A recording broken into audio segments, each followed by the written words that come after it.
काय केलंय मग 80 वर्षात आपण? काय केलं तुम्ही इतके वर्ष सरकारमध्ये राहून? तुम्ही स्वतःसाठी म्हणजे तुम्ही एकदा आमदारने निवडून आले, तुमचे बंगले होऊन जातात, तुमच्याकडे फॉर्च्युनर येऊन जातात, त्याच्यात तुम्ही मंत्री झाले तर तुमचे फार्म हाऊस होऊन जातात, पण ज्या शाळा आहेत त्या खराब अजून खराब होत जातात. तर करता काय तुम्ही सरकारमध्ये सगळे बसून? 50 खोके एकदम ओके, 50 खोके एकदम ओके. आज देशाचा 80वा स्वातंत्र्य दिन. देशभर तिरंगा फडकतोय, स्वातंत्र्याचा उत्सव साजरा होतोय. पण याच दिवशी महाराष्ट्रातला एक प्रश्न आपल्या सगळ्यांना अस्वस्थ करणारा आहे. आपल्या मुलामुलींची शाळा खरंच ठीक आहे का?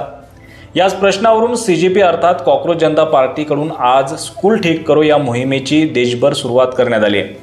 CJPचे संस्थापक अभिजित दिपके स्वातंत्र्य दिनाच्या निमित्ताने त्यांच्या हिंगोली जिल्ह्यातील मूळ गावी संतूक पिंपरी येथे गेले. ध्वजारोहणाचा कार्यक्रम झाल्यानंतर ते गावातील प्राथमिक शाळेत पोहोचले आणि शाळेची अवस्था पाहिल्यानंतर जे चित्र समोर आलं ते पाहून प्रश्न पडतो. 80 वर्षापूर्वी आपण स्वातंत्र्य मिळवलं, पण आपल्या मुलांना आजही नीट शाळा देऊ शकलो का? शाळेच्या वर्गातील खिडक्या फुटलेल्या, शौचालयाची अवस्था अतिशय खराब आणि धक्कादायक म्हणजे फुटलेल्या खिडक्या झाकण्यासाठी चक्क एकनाथ शिंदे यांचा बॅनर लावण्यात आला. म्हणजे विकासाच्या जाहिरातीसाठी बॅनर आहे, पण मुलांना बसण्यासाठी, शिकण्यासाठी आणि सुरक्षित वातावरण देण्यासाठी मूलभूत सुविधा नाहीत. अभिजित दिपके यांनी याच मुद्द्यावर सरकारला आणि प्रशासनाला थेट सवाल केलाय. त्यांनी म्हटलंय की खिडक्या फुटक्या आहेत, बाथरूम घाण आहे, ग्रामीण भागातील शाळा ठीक केल्या नाहीत तर विकास कसा होणार? आणि प्रशासनाकडून पुढील आठवड्यात दुरुस्ती करण्याचं आश्वासन मिळाल्याचंही त्यांनी सांगितलं. पण प्रश्न फक्त संतूक पिंपरीच्या एका शाळेचा नाही, प्रश्न महाराष्ट्रातील हजारो शाळांचा आहे. गेल्या काही दिवसात ग्रामीण भागातील मुलामुलींचे अनेक व्हिडिओ समोर आले.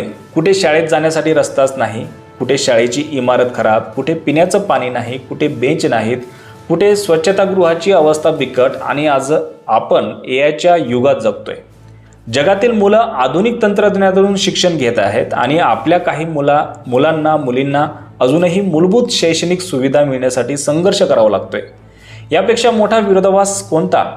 अभिजित दिपके यांनी आणखी एक गंभीर मुद्दा उपस्थित केला. शिक्षकांना शिकवण्याऐवजी SIR सारख्या इतर कामांसाठी लावलं जात असेल तर शिक्षकांनी शिकवायचं कधी? शिक्षकांचं काम मुलांना शिकवणं, त्यांना भविष्यासाठी तयार करणं. मग सरकारी यंत्रणेतील इतर कामांसाठी शिक्षकांचीच नियुक्ती का? आणि इथेच आणखी एक मोठा प्रश्न उभा राहतो. सरकारी शाळा का कमकुवत होत चालल्या आहेत? कारण या शाळांमध्ये शिकणारी मुलं कोण आहेत? ती आहेत शेतकऱ्यांची मुलं, मजुरांची मुलं, कष्टकरी आणि सामान्य कुटुंबातील मुलं, ज्यांच्या पालकांना लाखो रुपये फी भरून नामांकित खाजगी शाळेत मुलांना पाठवणं शक्य नाही. म्हणून सरकारी शाळा ही त्यांच्यासाठी केवळ शाळा नाही, ती त्यांच्या मुलांच्या भविष्यासाठी एकमेव मोठी आशा आहे. पण जर सरकारी शाळाच कमजोर केली तर गरीब मुलांसमोर पर्याय काय उरणार? आणखी गंभीर गोष्ट म्हणजे ज्या व्यवस्थेवर सरकारी शाळा चालवण्याची जबाबदारी आहे त्या व्यवस्थेतील अनेक सक्षम लोक आपल्या मुलांना सरकारी शाळेत न पाठवता महागड्या खाजगी शाळांमध्ये पाठवतात.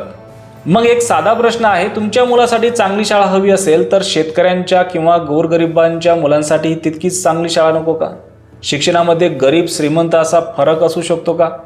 अभिजित दिपके यांनी सरकारच्या प्राधान्यक्रमावरही प्रश्न उपस्थित केला आहे. मोठमोठे प्रकल्प, मोठ्या घोषणा, कोट्यवधी रुपयांचा खर्च, पण एखाद्या गावातील मुलाच्या शाळेत स्वच्छ पाणी नाही, फुटलेल्या खिडक्या आहेत, खराब शौचालय आहेत, तर मग विकासाचा अर्थ नेमका काय? नवीन इमारती उभ्या करणं म्हणजेच विकास आहे का? की आधी ज्या मुलांच्या हातात उद्याचा भारत आहे त्यांचं भविष्य मजबूत करणं हा विकास आहे? अभिजित दिपके यांनी अगदी थेट शब्दात म्हटलं की नवीन PM हाऊस असेल किंवा नवीन पार्लमेंटमुळे देशाची प्रगती होणार आहे का? आधी शाळा बांधा. आता त्यांच्या प्रत्येक विधानाशी सहमत असणं किंवा नसणं हा वेगळा विषय, पण त्यांनी उपस्थित केलेल्या मूलभूत प्रश्न मात्र नक्कीच विचार करण्यासारखा आहे.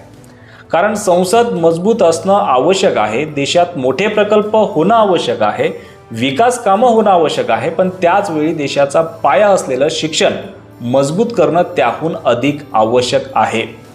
आणि हे केवळ सरकार कोणाचं आहे यावर अवलंबून नसावं. सरकार कोणाचंही असो, पक्ष कोणताही असो, सरकारी शाळेत शिकणाऱ्या मुलाला दर्जेदार शिक्षण, सुरक्षित इमारत, स्वच्छ पाणी, चांगलं शौचालय आणि आधुनिक शिक्षण मिळालंच पाहिजे. आश्रमशाळांमधील सुरक्षेचे प्रश्न असोत किंवा ग्रामीण शाळांमधील मूलभूत सुविधांचा अभाव, एखादी दुर्घटना घडल्यानंतर चौकशी करण्यापेक्षा दुर्घटना होऊच नये अशी व्यवस्था उभी करणं महत्त्वाचं आहे. आज स्वातंत्र्य दिन आहे. आपण अभिमानाने म्हणतो भारत विश्वगुरू होणार, पण विश्वगुरू होण्याच्या आधी आपल्या गावातील शाळा तरी जगण्यालायक आणि शिकण्यालायक बनल्या आहेत का? जात, धर्म, भाषा, राजकारण या सगळ्यांच्या पलीकडे एक गोष्ट आहे, शिक्षण. कारण शिक्षित मुलगा म्हणजे फक्त नोकरी मिळवणारा नागरिक नाही, तर प्रश्न विचारणारा नागरिक, चांगला माणूस बनणारा नागरिक आणि देशाचा भविष्याचा आधार. म्हणूनच स्कूल ठीक करो ही केवळ CGPची मोहीम म्हणून न पाहता याकडे पालकांनी, शिक्षकांनी, नागरिकांनी आणि सरकारने एका मोठ्या सामाजिक प्रश्नाच्या रूपाने पाहण्याची गरज आहे. अभिजित दिपके यांनी आज एक शाळा दाखवली, पण त्या एका शाळेच्या फुटलेल्या खिडकीतून महाराष्ट्रातील अनेक शाळांची परिस्थिती दिसते. आणि म्हणून आजचा सवाल अगदी स्पष्ट आहे. मोठमोठ्या घोषणानंतरही चालतील, मोठे प्रकल्प नंतरही होतील, पण आपल्या मुलांची शाळा आज ठीक करणार कोण? कारण देशाचं भविष्य संसदेत नाही, ते आज शाळेच्या वर्गात बसलेलं आहे. आणि त्या वर्गात बसलेल्या प्रत्येक मुलाला चांगली शाळा मिळणं ही सरकारची कृपा नाही, तर तो त्यांचा अधिकार आहे. व्हिडिओ आवडला असेल तर लाईक करा आणि जास्तीत जास्त शेअर करा. धन्यवाद.